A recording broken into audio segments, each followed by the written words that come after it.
The West Plains Water Coalition held a meeting to update neighbors on the spread of PFAS in their neighborhood. The so-called forever chemicals are still affecting dozens of people relying on well water. Derek Strom has more from researchers and local city representatives.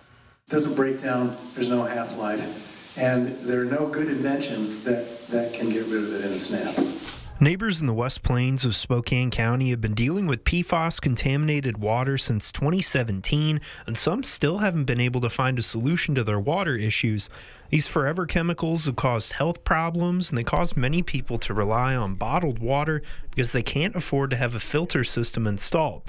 Airway Heights City Manager says it's working towards a solution to replacing the contaminated wells, but it's been more complicated than the city anticipated.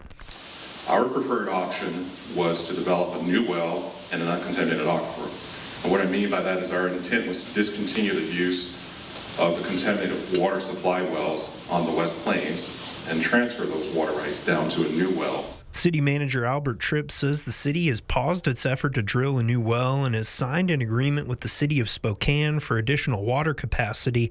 In the meantime, researchers from Eastern Washington University are testing water from all over Spokane County to see how these chemicals are spreading. We do find that Medical Lake has a little bit of PFAS in it, not super high. Again, nobody raised their hand and drink surface water. I think that's a good thing.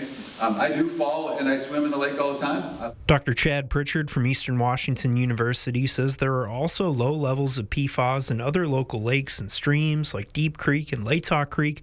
Pritchard and his students have been monitoring these chemicals over the past year, and they'll do more testing to see if any of these chemicals are accumulating in local water sources. Well, I'm doing the fall sampling, finishing up this week.